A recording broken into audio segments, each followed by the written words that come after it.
Hello and welcome to another edition of your favourite podcast, Insane in the Membrane. Insane in the Membrane. Hello everybody, we are here again bringing you the best podcast in town. I do love doing this. I love coming to Tunbridge Wells. I love coming to the studio. I love seeing producer Paul's little head. He's got a beard now, you want to see it, it's great. No hair on his head. Cracking beard, he looks bloody handsome, he does. I love coming down here and it makes me feel like I'm doing something bloody marvellous.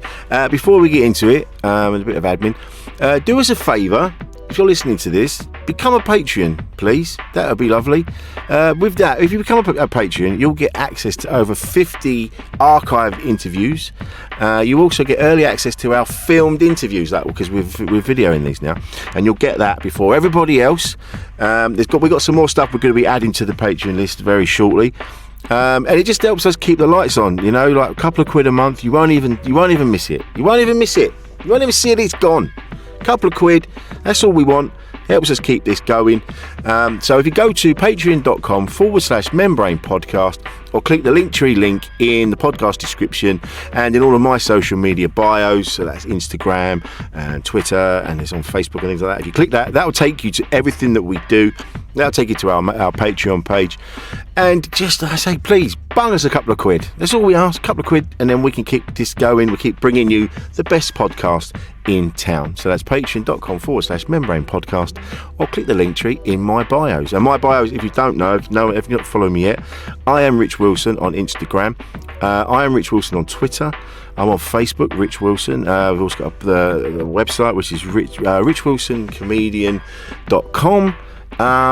Follow me. Come on, let's have a chat. I get messages from people all the time. We have a lovely chat. It's really cool. I might not get back to you straight away, but I'll get back to you eventually. All right, but we do have a nice chat. Some wonderful people out there. It's a lovely little network you'll be involved with. So come and join us. Anyway, right, that's the admin done. Please become a patron. Come on, stop mucking around. Right. So this week on Insane in the Membrane, I was joined by the brilliant comedian Chloe Petts. We've been talking about doing this for ages. It was one of those ones we couldn't get diaries lined up, and Chloe's blowing up at the minute, so difficult to nail her down. But we managed it, and it was such an easy chat. I sort of know Chloe. We haven't really spent any sort of quality time together. When it's like that, because most of the time, or a lot of the time, I've sort of had a chat with the people before, or I've met them somewhere, or we've kind of had we've spent time together, and so on the odd occasions where I haven't, I'm always a bit like, oh, where is this going to go? Is it going to be good? Are we going to get on? Are we going to have a nice chat? And I tell you what, it was such an easy chat. Chloe's so easy to talk to. And we covered so many bases. We covered all sorts of things, and I think the through message of the whole thing is just like, we just want everyone to be equal and just be able to get on, and live their lives, and you'll find out about all that, what we talked about in the episode. So listen to the interview and then go and see Chloe's show, Transience. It's at the Pleasance upstairs at the Edinburgh Fringe every night at 6 p.m. She'll be taking it on tour afterwards as well. It's a brilliant show written by a brilliant comedian.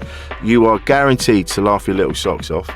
So, with that in mind, shall we get on with it? I think we should. So coming up in a minute is the brilliant Chloe Petts. A podcast from producer Paul.co.uk. Insane in the Membrane. Hello. How are you? I'm good. How are you? Very well, mate. Thanks for having me. It's about bloody time we did this. It's been ages coming. It has been a while, but I'm so pleased. We're here now. Good. It's good to have you on. So you're moving house, did you say? Yeah, moving east on Friday. Oh, yeah. Where are you going east? Hackney Downs, near Hackney Downs. Very nice too. That's all right. I feel like incredibly posh. Because I've been south for like 6-7 years, and it's a big change. Very exciting. Yeah. I tell you what, it's funny because I'm from south. And having lived east now, I'm like, oh yeah, no disrespect to anyone who's still south. I mean, east is the place to be? It's very nice. I'm glad to hear that from a southerner, because I don't know, I feel like people get very protective over their areas, don't they? So it's unnecessarily so. It's just a place. I'm obviously, you're proud of who you are and who you've become, but I don't really think it's anything to do with where I'm from. Do you know what I mean? It's more to do with the work I put in to better myself. True, You know? and do you know what? It's funny because, funny you say that because I come from Kent, obviously, but I identify more as a South Londoner, and I guess that's because I've got this sense of community here and also Crystal Palace. So it's kind of like I can still be a South Londoner because I've got those things that sort of ground me there. Yeah. Because I was born in Bromley, and then the first place we lived was Palace. Yeah. And so, there's a connection there, and I do love when I'm over there and I feel, oh yeah, this is where I'm from. It's very nice. But when people get really angry when you mock where they're from, you're like, chill out, mate. Yeah, chill out. It is a shithole. What's wrong with you? Yeah. Have you not looked around? Yeah, come on, mate. It's unbelievable. There's a Union Jack flag over there. Come on, mate. I was talking about that the other day, and it's come up on here a few times. And it's now in my set when I'm like, whenever I see a Union Jack draped outside of a house, I never think, oh, I'd love to have a cup of tea in there. So good. So good. It's like, is it just, I get it, be patriotic. I suppose this ties into what we were just talking about. You know, you can be proud of your country and you can be proud of bits of it, but I think it's been hijacked by extremists where they just go, oh, this is we're pure and we're this and we're that, and you're like, again, mate, relax. To be fair, you're being a little insecure. Like yeah, that's it, yeah. Yeah. And to be honest, we're all fucked. It doesn't matter where you're from. Oh, what a lovely so there we are. Oh God, I feel good. I feel great. And this is what it's all about. We knock it all down and then we build it all back up again. That's what we do. Really nice. So how are you? How have you been? You all right? Yeah, I think so. Yeah. Just that the house move is sort of, it's one of those where I feel like I should be more stressed than I am. But I think I've just got so much better at like managing stress and anxiety and stuff like that, because it's fine to feel them, but I think now, whereas before, if I'd feel stressed or anxious or something, I'd be like, well, this is me forever. Well, that's just how I feel now. And now it's happened enough times that I can kind of go, give it a couple of days, it will be fine in a few days. And also just like the move will have happened. By Friday, I'll be feeling so chill. And I think, well, why was I worried in the first place? So yeah, it's just, I feel pretty good actually.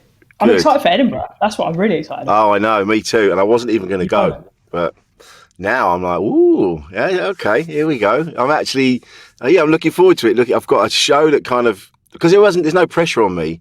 It's like, I wasn't really thinking of doing one. And then it kind of this show just fell out on me. I'm like, oh yeah, go and do that then. All right. That must be such a nice position to be in where like you haven't worked for it. It's like a nice, one of those poos where you just go and just with the slightest pressure. Oh, out it pops. Oh, that was nice. That was. I didn't look back and it's vanished. Oh wow. No. Oh yeah, and then you wipe and there's nothing there, and you think, did I even poo at all? I think they're the best. Oh, this is effortless. But it was, I think, because I'd been talking to people for years, and I do this to myself where I'm like, I'm getting a bit fed up with comedy. I'm getting fed up with my material. And someone said to me, well, write some more then. I went, oh yeah, okay. And so I was, after the lockdowns and everything, I just felt there wasn't a pressure to sort of, it's like, I can do this. And then sort of material just started to happen. And then suddenly it was like, oh, there's enough here for a show. This is all right. And then did MacFest. And then it kind of like, I was like, oh, excellent. All right. Because it wasn't, no pressure. So it's great. A word of caution, though, if you're just going by MacFest. No. Go and try it out somewhere else, because that is... Imagine. Yeah. Oh, yeah, everyone just lapped it up at Mac. And you go to a club in London, you're like, oh, it's every bit of it is shit. Oh, yeah. I think it was the Monday after Mac. I did it again. And I'm like, there's fuck all here. There's nothing here. This is shit. But it's funny you say that, though, because I feel like so many people have had that experience coming out of lockdown where essentially like we just like arbitrarily made up pressure within our industry because there's no way of doing it. There's no like, right, you do this and then you get a promotion and then you've got this job title and then you get another promotion and you've got this job title. It's we make it all for ourselves, and I think someone just taking it away from us and going you can still exist without this. It's absolutely fine. Made us all go, oh, it doesn't matter. You have to be in a position of, I don't care, it doesn't matter, to be good at comedy. Because if you go on, an audience can sniff desperation on you. Oh, God, yeah. You just got to go on just feeling calm, feeling chill, almost thinking, fuck you, I don't give a shit about any of it. But that's true. The day it kind of clicked and I went, I don't give a fuck. It kind of, that was it. And it wasn't, obviously I do give a fuck to an extent, but it was, I stopped worrying about what other comedians thought about me. And because you're always trying to impress your peers, or you're trying, you want the right groups of people in the industry to go like, oh yeah, I was like, look, if you like what I do, you like what I do. But as long as we're decent to each other in green rooms, the rest of it doesn't really matter. Do you know what I mean? As long as we're not, fucking each other out, let's just have a nice time. And it was liberating. Incredibly liberating, and also going like, this one gig, or like saying no to this one thing, that's not going to ruin my career. It's just one thing. And I don't know whether maybe that just came with like age and moving through the industry, because I do think there's also that thing of, as you say, like feeling a bit insecure and feeling a bit like, you've got to prove yourself to the more experienced and seasoned comedians. And then when you sort of realise that you don't need to, maybe it's the bad thing of like, you do actually prove yourself to them. Maybe the anxiety wasn't like an unfounded one the whole time. Well, you do need anxiety. I think there is an element, like someone says to me recently, do you still get nervous? And I'm like, it's not really nervous as in I don't think I can do it. I know I can do it, I've been doing it long enough, but it's kind of like, it's because every gig is different, and every gig could be the one where you eat shit. And so there's that one. Is this going to be the one? Am I going to? It's not can I do it? It's will I do it today? Yeah. That's exactly it. And it's funny, interesting, like you say, bringing up the saying no, being able to say no to things, and not worrying about being completely. That's it. They're never going to work with you again. I think that's true in outside of our industry. I was just saying to my partner Kate, and I was talking to her, and she gets really overwhelmed because she takes on far too much. And she was having a bit of a cry the other week, and so I said to her, "I'm like, if you turn around and say, look, I can't do that now, but I can do it another time. Why don't we arrange another time?" Being able to do that will just release you from so much pressure. And I say that as someone that used to do that myself, And you feel quite powerful as well. Like I said no to something last week where 2 years ago I would have been like, I have to move Earth to make that happen. Yeah. And I was just like, no, do you know what? I don't think I want to do that. I think I just want to have a nice day going on a walk with my girlfriend, and we had a lovely time, and I didn't regret it at all. It's nice, isn't it? Just because there's that, because we do catastrophize, and I know like Kate was like, but I don't want to let anyone down. If I say no to them, they're gonna, and I'm like, they're not gonna hate you. They're not gonna hate you. They're just going to go, all right, well, we'll do it another time then. It's fine to say no to people sometimes. I also think there's an element of like, in the nicest way possible. I don't know how to word this. This is going to be good.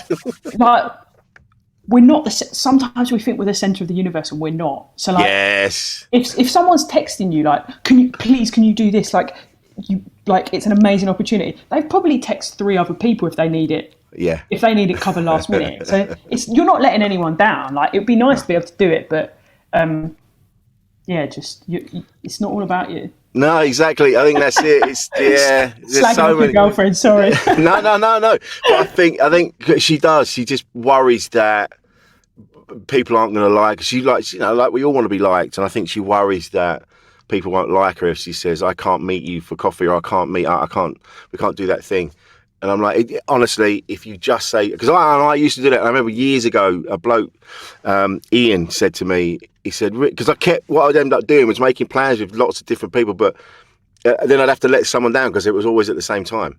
So then he just took me to one side and he went, stop saying yes to people. He goes, because in the long run, if you let them down like that, they will not like you, and they won't ask you to do things.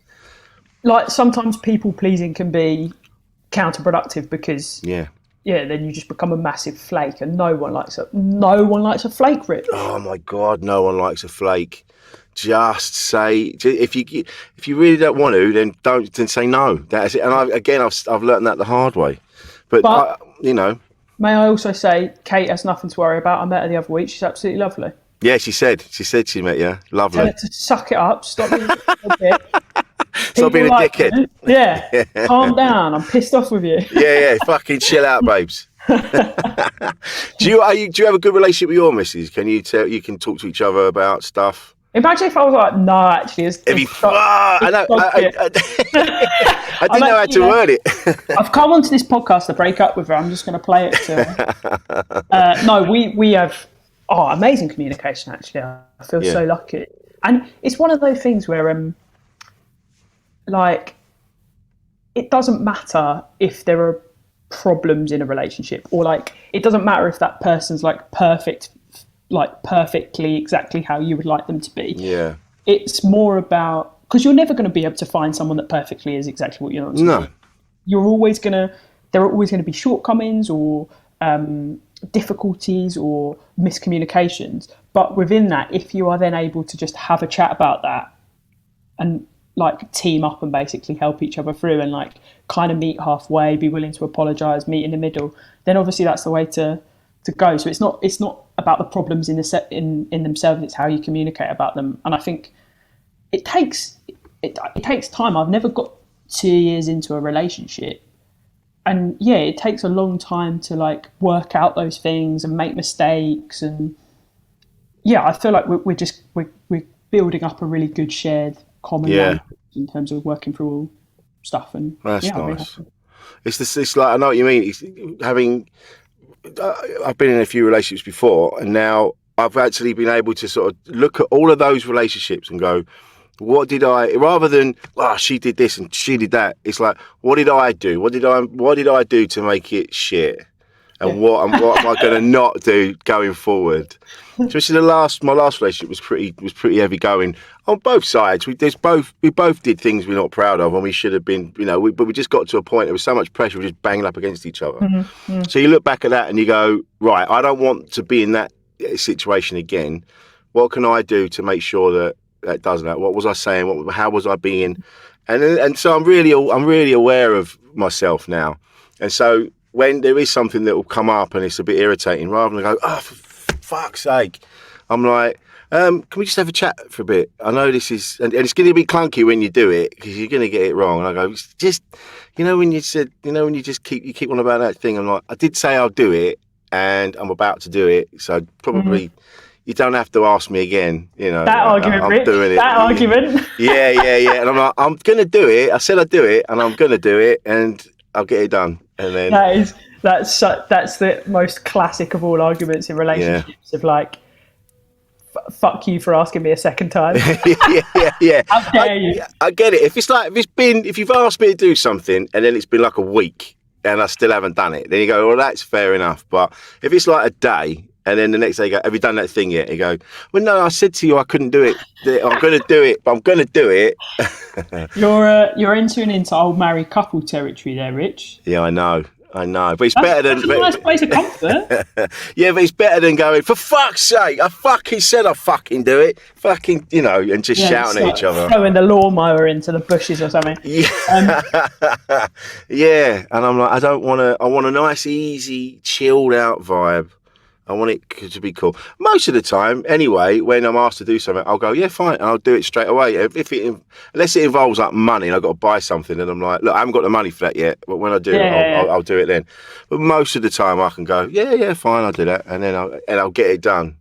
Because then there isn't the argument, and then there isn't the pressure, and then I feel like a good little boy because I've done what I was asked. You get a little pat on the head. Yeah. Is that predominantly what you argue about then, like? There hasn't acts of service. There isn't. We haven't argued so much. We've just it's been a bit tense, and then we've been able to talk about it. That's good. But there hasn't been we haven't had a Barney yet. And I think I'm really aware of, again, having been in relationships where there was a lot of conflict for whatever reason. And I'm so aware that I don't want to go back to that.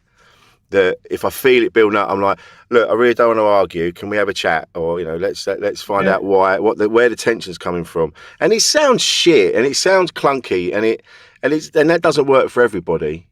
But because of, like I say, because of what's gone before, I'm so keenly aware that I don't want it to go back to that. It's funny what language you use. Would you distinguish like a chat and a discussion as different from an argument? That feels like quite a basic. I feel like I've. No, it depends on the octaves. If it's loud, it's an argument. Yeah. If you're going up the range, then because I think a chat is kind of Yeah, I know it's a shit question, but I think I'm just interested in the idea of like, when does a chat and a discussion fall into the argument category? And I think it's when, like what you describe with your ex is like when neither of you are willing to meet in the middle, where it's just like I've decided that I'm here for my agenda, they've decided that they're there for their agenda, and you can't be compassionate to each other. Yeah, exactly. Right? Whereas chat and a discussion is like, I'm turning up and I'm like really like open body language. Palms, open palms. Yeah, trying to empathise and put myself into your shoes and make space for you. Yeah. Yeah, I tend to a few times I've come at it with, right, why is she stressed, and see what's happening from that side, rather than me coming at it with, why are you having a go at me? Kind of. Why? What's happened? What's happened? Don't get defensive. Don't get defensive, because it ain't. It's not about you, is it? It's about. Yeah, exactly. The best. We say that though, but I think there's something to be said for having an argument sometimes, though. Because one of the best things that sticks in my mind when I did therapy the last time was I came in with an issue and had been like, oh yeah, a mate did this and it really upset me, and then I tried to explain what she'd done wrong and she wouldn't listen, so then I shouted at her really like loudly, and I feel so bad about it. I shouldn't have done that. That was really out of order of me. I should have explained my thoughts clearly. And my therapist was like, well why? Because like humans have been given the faculty to shout, and as long as you don't do it in an aggressive way, as long as it's more about how like using your last line of not attack, but like the last thing you have available to you to show that person how much they've hurt you. Like sometimes you need to be angry, and I think sometimes, like, again, as long as it doesn't become toxic or aggressive or violent in any way, like I think an argument can sometimes almost like shock the relationship a bit and kind of go, oh, hang on a minute, like I do want to fight for this, and I do. Do you know what I mean? Yeah, I do. I know exactly what you mean. You do need that sometimes, just to get it out, just to get it's all because all the time you're saying, oh, can we? Right, we're gonna have an argument. And I really don't want to. Can we have a bit of a chat? And then you're skirting around a thing. Yeah, and you're like putting a lid on the pressure. Yeah. Whereas sometimes you just got to go, just Then it all out. So are you scared now of going back to that? Do you feel like you're not keeping stuff back because you're worried it's going to go to an argument? Or no, I think I'm just, because I've had therapy as well. Yeah, like there was couples counselling that I've done, not this time but before, and then I've had counselling on my own and finding out where my issues were sort of stemming from, and we really figured it out, and it was really cool. And it's like, oh, that's why I've always been a bit angry, because of this. And then it's like, well, there's no point in me being angry about that anymore, because that's not going to rectify anything. So I'm really aware now of what I'm annoyed about, so normally it's because I'm skint or I'm a bit tired, but I can figure that out. I'm not just barreling around being angry anymore, because I've sussed it all out, which is nice. But I do, and I've seen how destructive it is when you do lose your temper. I just don't want to see that look in someone's face when you lose your shit, and then you can see they're really upset, and I really don't want to do that to someone anymore. I think it's different on a bloke as well, because of essentially how men have been through history, really. I don't know, maybe it would be easier for me to display anger in a more like managed way, because it wouldn't have the context of it Yeah. usually blowing up into something bigger and violent. So, Yeah. and also I think a lot of women have experienced anger in like negative ways where it like tips over into something worse than shouting. So yeah, I imagine it's hard to navigate, in terms of displaying your feelings in that way. Yeah, and I do know, because it takes me a long time to get to that point, because I am, I'm really chilled out and really cool, but then suddenly I'll just, things will build. I used to let things build up over over a period of time. Yeah. And then suddenly I'd blow up over something that's just bollocks, like a chicken burger or something like that. And you're like, I'm not even angry about the chicken. What am I losing my shit for? And imagine if you were just angry about the chicken. Why eating so much? I'm fucking sick of this. They don't put enough in, and it just, I am. Do you know what? I am, having been in a really, really volatile relationship. I am really more aware of it, and having been on the end of volatility. That will change you as well. You can't go, shit. You see it from the other way. You kind of go, fuck, that's horrible to be on the end of. And so, you think, fuck, and that makes you really kind of go, shit. So when I shout and lose my temper, that's what I'm making people feel like. And I'm like, oh my God, I don't want to feel like that. I certainly don't want to make someone else feel like that. Because when you're on the end of it, you're like, especially when you're like, where the fuck is this coming from? And all this awfulness is coming at you, and the worst things you've ever heard just coming at you. And you're just going, the fuck, I can't, how'd you do it? How have we got here? Yeah. And how do you deal with this as well? Is like, often in the aftermath of an argument, the thing that I find is like, how do we rebuild from here? And usually it's like, you just wait a couple of days and let the emotion like essentially drain out of the situation, and then you can kind of look at it and go, look, I'm sorry I did this, and I reacted in that way because you did that. But yeah, sometimes that conflict is so big that maybe it can't be rebuilt. Well, yeah. So that was It's couples therapy. That's what it got to a point like, we're obviously not meant to be around each other, so let's not be around each other, and that's what it is bad. It's that shit chemistry and whatever else it is.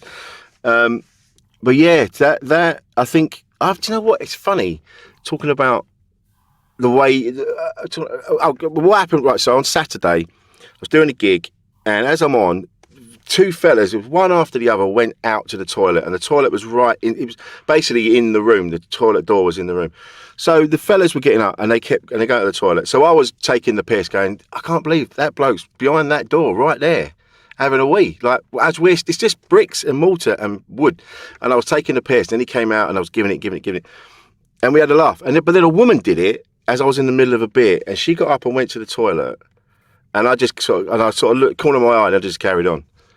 And then someone made a comment, well, you're not going to take the piss. I went, I don't feel it's appropriate to take, because it just seemed a bit more aggressive for me to do it. I mean, I'm all for equality and things like that, but I think it just made me think, I'm like, nah, I'm going to there's no reason for me to do that. But the bloke was fair game. I'm like, I'm going to ruin you. But yeah. But but that's the whole like thing of comedy at the moment now, isn't it? Of like, who has the power and where do we so therefore where do we punch? And like, a man taking a piss out of a woman in a toilet has a different air to it, as you say, than like, two blokes giving it to each other.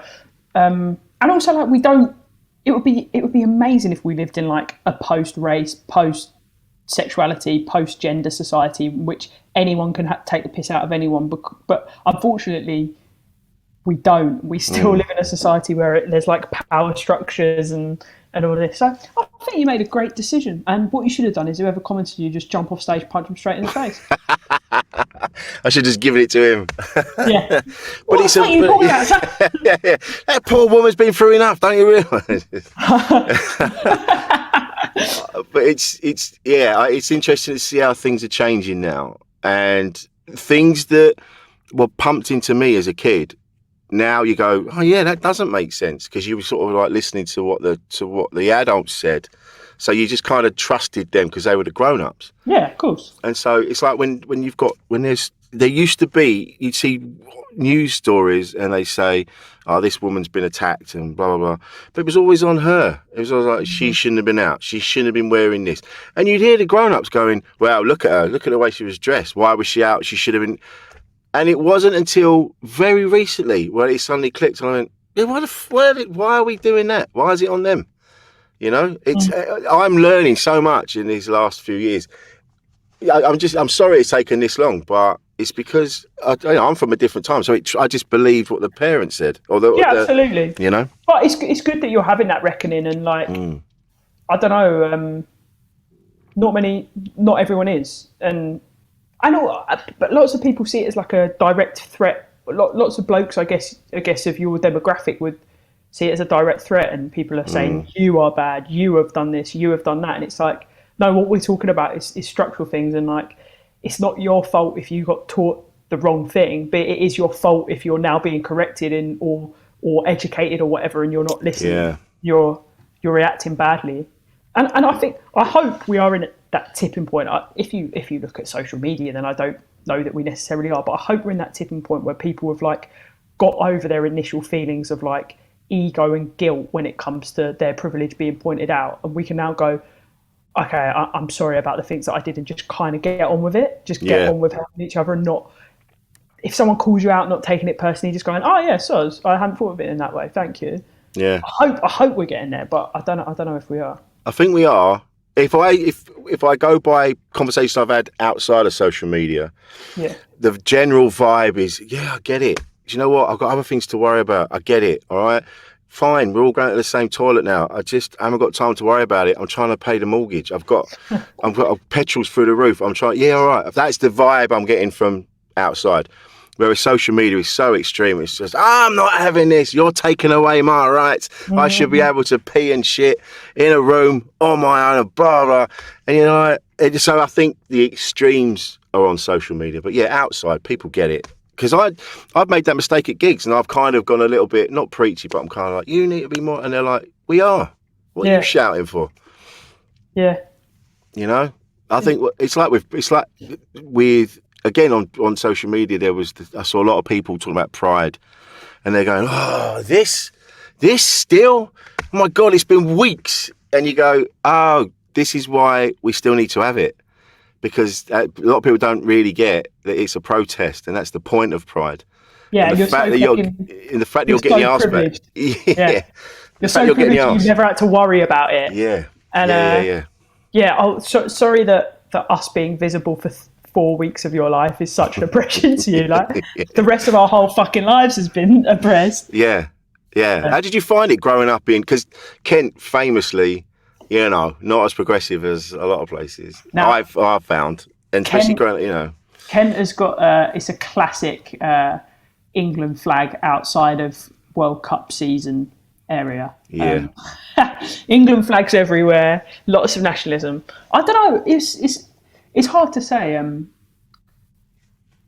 I went to a really nice school and remained sort of closeted until I was 17. I sort of did the cold launch of my sexuality, and then I did the hard launch at university, and then told my parents when I was 21. It's one of those where, like, I think it could have been a lot harder. I essentially managed to like tell the people that I knew would be absolutely fine with it, and then run away to this sort of liberal haven of London. And, you know, lots of internalized homophobia and lots of particularly internalized like mask phobia. So it's taken me a long time to sort of accept exactly like the clothes that I want to wear and how I want my body to be. And I think in my early 20s, like the sort of pain that came from not being able to express myself in those ways, like manifested through lots of like eating, drinking, smoking, taking drugs, like that kind of thing.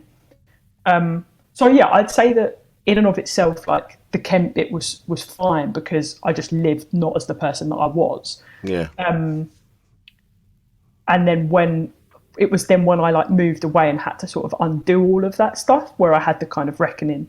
but I just feel so lucky I got to do it around like it's an amazing supportive group of like queer friends, allies, and it made that transition process like so much easier. And it was also like, it's also quite fun going on like a course of self-discovery. Do you know what I mean? Like, it can.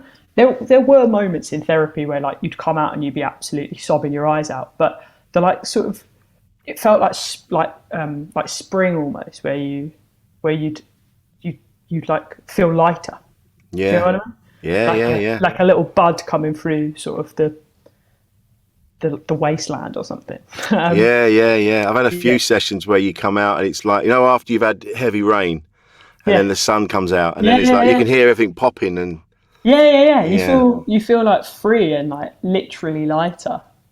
And so go on, sorry. No, go on. No, I was just I was doing that classic space filling thing where I couldn't sit in silence, so I was just going to say something inane. Because there's loads of podcasts that I listen to, and after a while I'm like screaming at the host, like, shut the fuck up. I want to listen to what they've got to say. So I like to this is all about the guest rather than me chuntering on. But that's it. So you're I think, because when I grew up in Orpington, I'm just from my personal experience, it would have been a bit more difficult for people to come out in the 80s, 70s and 80s. It was in the 80s. This would have been the time, because that's when we were at secondary school, and and I know I've said this before on here. There was a few kids in my school that have come out since and are gay, but I remember at the time them just getting bullied to fuck because they were a bit different to the rest. And I went to an all-boys school. It was brutal. And then you think back now and you go, fuck, that must have been awful. And you're part of the gang, because everyone was getting bullied, so everyone's bullying everybody else. And you think back, you're like, oof, yeah, that's not my proudest moment. I think that's another thing that kind of fires me up to like do more, be better, like going forward. When you think about this shit, and really, you were joining in with the group. Everyone was, like I say, everyone's bullying everybody else, and you go, all right, mate, fuck, you a bit gay, mate, And then you go home and go, oh God, do you know what I mean? It was a weird time, so it would have been difficult, I think, to come out back then. Oh yeah, and you're so right of like that group mob mentality where it just at times would have felt impossible to be the dissenting voice that stood up and was like, no, actually, that's because you're essentially. When you're that age, you just don't want to be the one getting bullied. So you feel kind of relieved.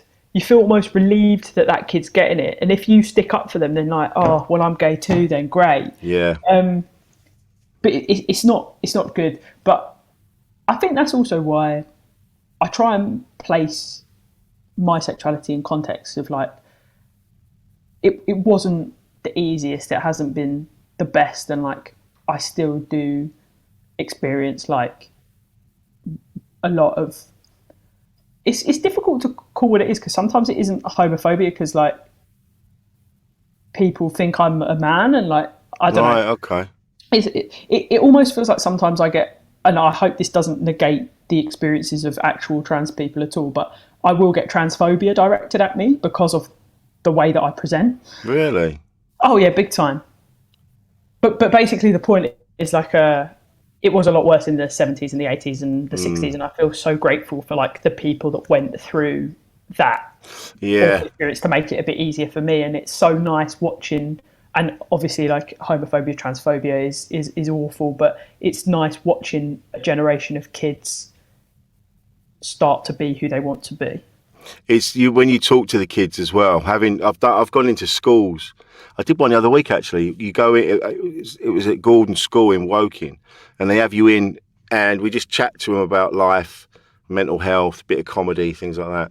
And you'll be surprised how switched on people are now. Especially then these guys are like 16, 17, and you're talking to them, and they were going, "Yeah, we get it. We totally get it about mental health." They were talking about pronouns, they were talking about gender, they were talking about all sorts. They're so on it, and you go, oh, this is all right. So the next generation, they're the ones like now we've sort of started the conversations, and so there's still going to be a lot of resistance from people that I grew up with, where they're just scared of it and they don't really get it, and then there's those old kind of prejudice from when they were kids because their dad was so anti-gay and so anti this, that, and the other. But now that next generation, like my lads are 24 or 30, and you talk to them and they're like, yeah, Dad, it's not a thing. I get it. Just get over it. Yeah. Why are you making a fuss? It's like, because it got to a point with them, and I've said this before, when they were growing up, I was so on it, and I was like, to a point, they turned around and said to me, like, Dad, we get it. We're not gay. Can you chill the fuck out? Like, just... And I'm like, you were like like desperate for one of them to be like, come on, make me trendy. Musicals, come on. Come on. I want to look cool. Yeah. I need a refashion, please. Yeah. But then the next generation, like I said, having spoken to them last week, they're on it. They're on it. Pronouns, the lot. They're like, yeah, totally, whatever. Yeah, it's just a part of their way of life. It's just part of their way of life. Absolutely, and the good thing is that, you know, old guard of dinosaurs are dying off because I'm going around killing them. Imagine. I think it would be quite a funny. No, I'm not going to go into that. quite a fun hitman. Cleansing. Yeah. Oh no. Yeah, we're getting into dodgy territory now. Yeah. When you. They don't like it. The old straight white dudes don't like it when you talk about cleansing them. They do not like that. Bunch of snowflakes. just thaw them out. It's funny though. You mentioned like the people like with the trans thing and directed at you. A lot of something to Kate about that as well, because she's tall and she's done it a few times. And you go, what? Just because someone's tall, you just assume that they're a dude. And you're like, what? It's more than that.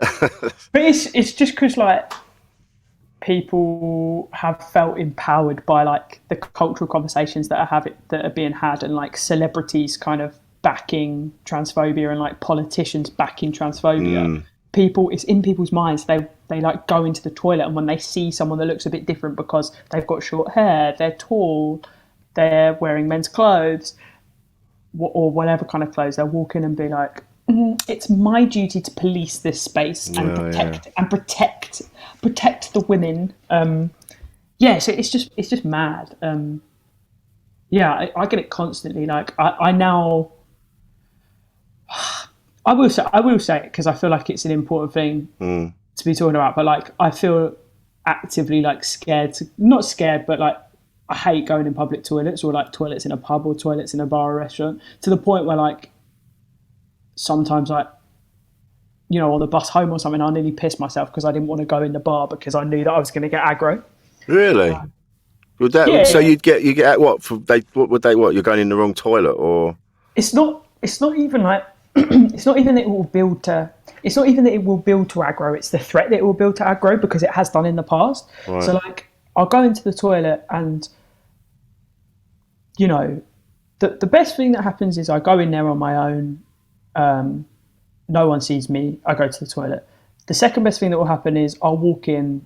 No one will look at me. They'll just let me get on with it. The third best thing that will happen is that I'll walk in. Someone will look at me, sort of question, like look back at the door, look at me, and then that could go. And then that will then be like someone will actively challenge me, tell me that I'm in the wrong toilet, and then I'll have to sort of correct them. But I also feel like vaguely disingenuous correcting them, because essentially then what I'm doing is like announcing my genitals to them, and like I don't think genitals and gender necessarily, like, they don't correspond. So I feel like I'm sort of being complicit in transphobia there, and then the worst, it will become like, you know, I've been physically pulled out of a toilet by a security guard. What? And yeah.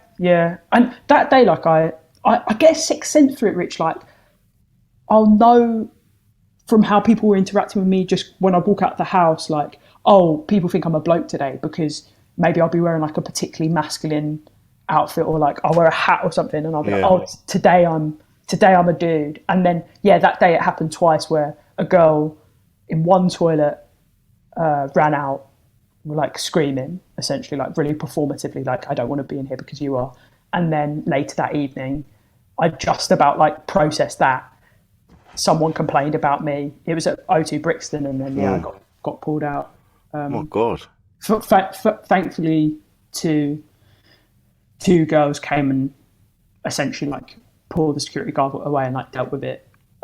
Just strangers. They were just like, you can't behave to people Yeah. that, and like gave them a right schooling. And I felt so grateful for that I didn't have to do the more of the emotional. Like all I had to focus on was like getting over the fact that I'd just been assaulted essentially, and they handled the other side for me. So that's why. I think it's important. That's essentially what my show is about, really. It's just going like, it's not that deep. It's just a toilet. Just leave people alone. Yeah, I mean that's the thing. There's this whole thing about women will be attacked, but I had Danny St. James, on the podcast a couple of years ago, and Danny's gone through the whole like transition thing, and she's very vocal about it. She talks about it wherever she can. And her activism is that's she's always out there shouting, fighting the good fight.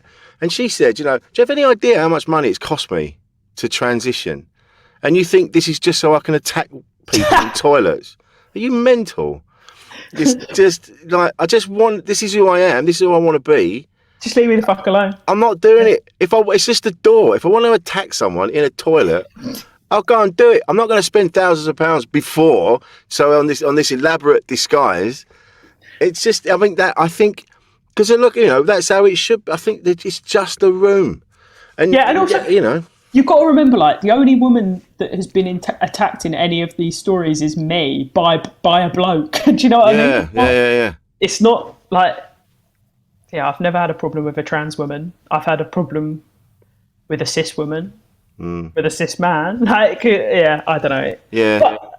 But it's people don't want to hear the reasonable, rational thing. Like, you could go to a transphobe and make the like rock solid argument that you've just made, and they'll find something to argue around it because they don't want to hear. Because it's the next. It's exactly what we were talking about earlier, isn't it? Like, you are a bloke of a certain generation, of a certain demographic, who's just decided to go, this ain't about me. This is like, I'm just going to do my best to help other people.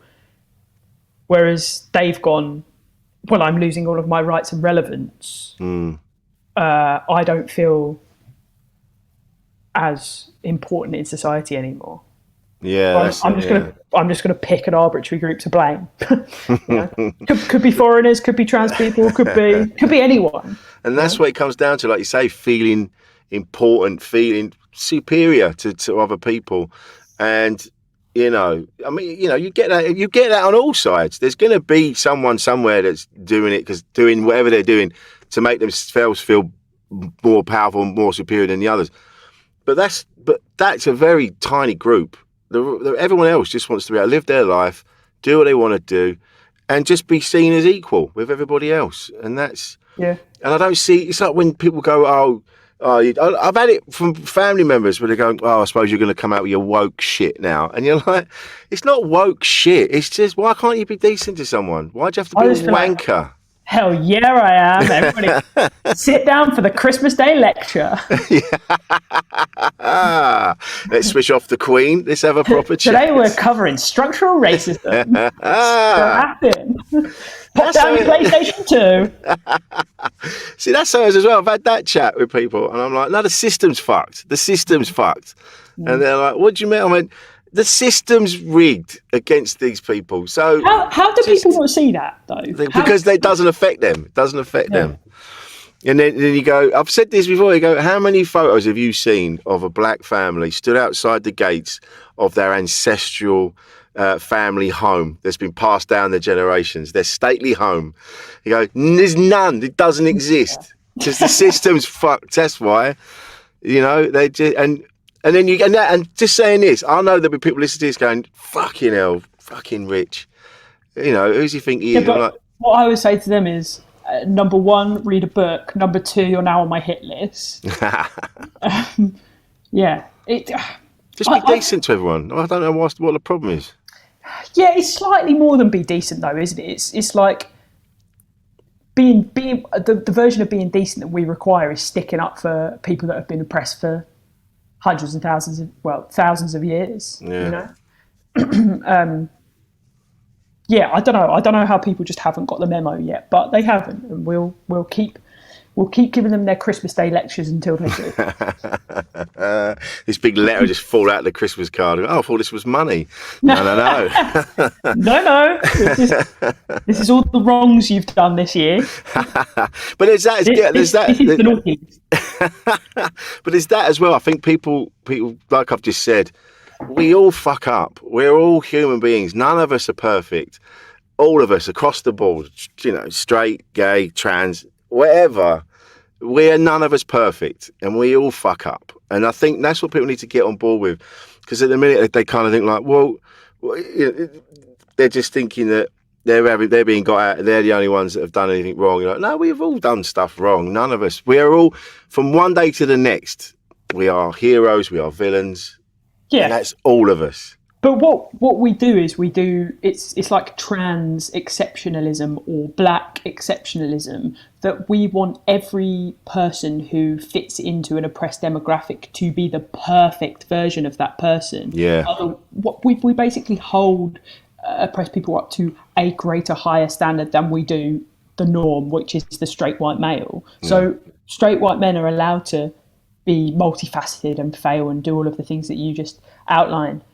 But as soon as someone else makes a mistake, they are suddenly a representative of the whole of their race or gender identity or class or whatever. Yeah, that's it. There's been, I don't know, one example of someone saying that they identify as a woman and then attacking a woman, and that's not that, and then they go, right, see, that's what's happening across the board.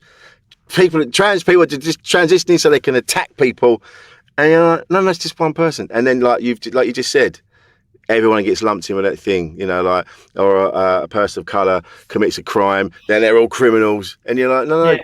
The reason this is fucked is because everything is run by 5 white racist paedophiles, and they can, then that's it. They go, that's how everyone should be. So if you're not that, fuck you. And Rich, are you QAnon, mate? No, do you know what? I know people that are, and they're idiots. That's the only reason, is some dickhead QAnon, and you're like, I don't want to hang out with Dave. Yeah. Oh man, conspiracy theories make me laugh so much because it doesn't make any sense. You go, why? Bill Burr said it, and he was like, "Wait, tell me the reason. Why would that? What's the point in telling me that the world is round and now it's flat and it's really flat? What's the point? What do you get out of it?" And it just makes me laugh so much. I'm just like, what's the point? What's the end game? What do you get from that? But they're a good example of, like, I used to get so bogged down in arguing with people that I thought was wrong. But, like, someone who doesn't believe in structural racism, or someone who's a homophobe or something like that, I kind of are now just like, I can't be bothered, and it's quite funny. Like, it's obviously harrowing and awful, and, like, I would love to change that person's opinion, but I've just stopped taking it so personally. I'm just like, that is quite funny how thick that person is. I think you have to get to a point as well. You have to kind of go, look, everyone's entitled to their own opinion, their own beliefs, as horrible as some of them are. And you kind of go, that's just how the world is. It's like, yeah, you believe that, I believe this. We're never going to agree. And it's just it's your opinion, and opinions are neither right nor wrong. They're just opinions. Yeah. You can't. I don't think you can. You're never going to change the world. You never, because then you go, well, I want the whole world to be how I see it, and then that becomes fascism, and then that becomes something else. But I think you have to get to a point. You go, do you know what? I'm just going to do my best. I'm going to be as good as I can to everybody, and if I need to, I'm going to stick up for people if that comes up, but. I'm getting tired of having these arguments with people that don't want to be decent to people. They don't want people to be equal. They want to be better, and they want people to be squashed down. They want to be angry at them, and they're going to have their bullshit opinions. You go, fine. Do you know what? Here's a question though: if you were a dictator of this country, do you think it would be better than what it is now? Oh, absolutely. I'm not going to say no. It cannot be worse. Imagine. I mean, what could you do that would be worse than it is now with Boris and his fuck club. Some people say that. Some people would say that if it's a dictatorship, then it's by virtue of it not being a democracy, it's already worse. But then I also kind of think it is a bit of a dictatorship because they've got the media, so everyone's just going to vote for the Tories for the foreseeable future. But even now, I saw a thing this morning, and the main dude behind the Daily Mail has now come out and said, you need to stop basically bigging up Boris, or I'm going to stop giving you money. And you go, all right, what's going to happen though? They're not behind Boris, but they're still behind the Tories. So they still want it to be a Tory government. They just don't like him. So what I think what they're doing, the reason he's still in is because they're trying to find someone that, one, A, wants the job, and B, is going to give them what they want and get the people back on side. And the reason Labour haven't turned the screw is because on Johnson is because he's doing far more bad shit for that party than Labour could ever do. Yeah. Keep him in as long. Yeah. Keep doing it, mate. He's burying Keep him in until 2024, and the left will win this one. I can't believe what he's getting away with. To be fair, Can you not believe it? I can completely believe it. But I mean, it's like, but now because it's happened so often, a new thing happens, and you go, right, there we go. Yeah, of course he was doing that, and he just. But when you go back and think, I mean, it's an example that's been used all the time. But Diane Abbott drank a gin on the tube, and they wanted her beheaded, and yet that dude is having sex with everybody, including. I mean, he's fucking us as well at the same time, and yet. And yet he just goes and he just carries on, and you're like, the visual metaphor for his prime ministerial reign is being asked a hard question and going and standing in a fridge. Like that's just his whole attitude. Is just just go and stand in a fridge, and once I come out, it will have blown over. He didn't even tell him. He just, I was just going to go and stand in here for a minute, and then just shutting the door. Yeah. He's done it with everything, and he'll do it again. We forget apparently. I don't know. I try not to look at it so much now because I'm just full of despair. It's funny. I was talking to someone the other day, and we were talking about people with extreme views and stuff. And then there's certain names that come up, and you go, there was like, I used to love Father Ted, and I used to love the IT crowd and things like that. And I haven't watched them since everything that's gone on. And there's a part of me that's quite sad about that because they were really good TV shows. And you're like, do I write the whole thing off because of what they're connected to? And then you've got the reason the conversation started was because Jordan Peterson was brought up. And I remember when I first heard about him, and there was a couple of things he said, and I was like, that makes sense. Sort of like life things, like be decent to yourself, like if you tidy up a bit and do this and the other, you'll feel a bit better. And that. I was like, that makes kind of sense. And then he just goes off on this mad trajectory, and you go like, I can't be behind this. But does that then cancel out what he said earlier that I kind of liked? With individuals though, it's different, isn't it? Like you could go and find the bits that you liked from Jordan Peterson in other avenues of less problematic people. Whereas if it's something like the IT crowd or Father Ted, I don't know where I sit on it, but it's difficult to write a whole thing off because of the actions of one man. Like there are so many amazing things about Father Ted that are brilliant and enjoyable, as with the IT crowd. So. Yeah, with that, I don't. It's a difficult one, isn't it? I don't think you'd be cancelled for consuming it. I think it's just stuff like, if you watch a Weinstein film and his name comes up at the beginning, you kind of look at it and go, I'm going to have to turn that off now because I can't get the name Weinstein and his actions out of my head. So that's more sort of a personal accountability thing because, it's less about thinking about money going directly into the pocket of that awful person. It's more about thinking, how do I feel about consuming this now that it's tainted with the name of this? Yeah. Well, this is the thing. I did this thing where I sort of went through DVDs and things like that. I mean, if I take out everything that's not connected to a sex offender or something, this is the thing. You're left with, I don't know. Nothing. You're left with nothing. Nothing. Everything's just attached to something because human beings can be fucking shit sometimes. Yeah, you're just left with a manuscript of your own show because you're the only one that you can be certain hasn't done a sex offence. Yeah. And then you go, I haven't done a sex offence, but I've been a bit of a shitty person. I called someone gay when I was 12. Fuck's sake. Cancel myself. Sit in a box.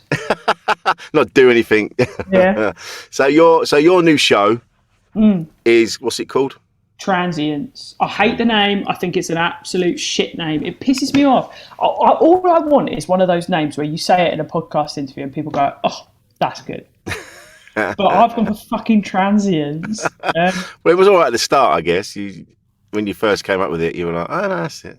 I first came up with it during lockdown 1 when I've said it. I say this in the show. I thought I was going to get a lot more reading done than I did. So I chose something like cerebral because I thought this is going to be a smart, clever show. What it's transpired to be is just sort of a handful of thoughts about the darts. So, but it was basically meant to be a pun on like I was going to do this thing about the mutability of time, nothing lasts forever, blah blah blah, everything changes, and then that was one thread, and then the other thread was about like trans science, transience, gender and stuff like that. And the initial like wanky bit kind of fell away, and now it is just sort of a look at gender masculinity, gender fluidity, transness, all of that kind of stuff, but hopefully in like a really fun, playful, silly way. Because I basically would like, those blokes that we've spoken about who might not necessarily, just have a different life experience, could come into the show, and I've broken down just a little bit of my experience in like a fun, silly, playful way for them where they don't feel patronised. I basically want everyone to be able to come to the show and like not feel lectured to or patronised or anything, or like I'm wagging a finger at them. I'm just going, oh, this is how my life is. Isn't that quite funny? If you like me, then maybe you could be a bit kinder to people also like me, because we're not a bunch of villains trying to attack your wives.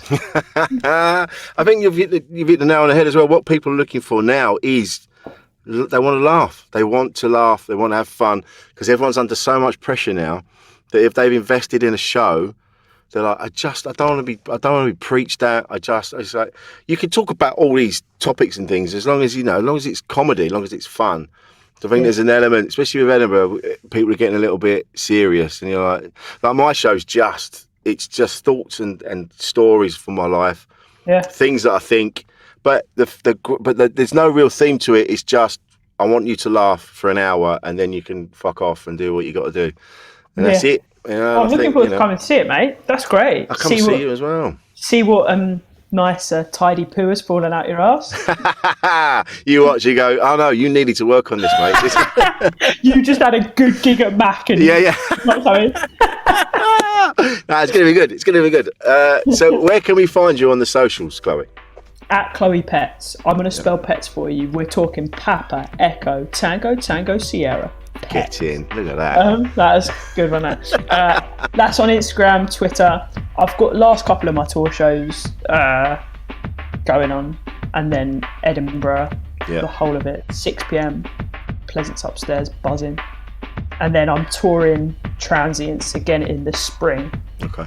And I'll be working up a new show as well, which I've got excited about already. Nice. It's not even in Edinburgh. It's almost like we give a shit. Weirdly, after said not giving a fuck. I give too much of a fuck. You won't one day. You won't. This has been lovely. I'll see you in Edinburgh. It's been an absolute joy. I'm glad we finally got to do this. Thanks for having me. Far too long. Thanks, Chloe. Cheers, mate.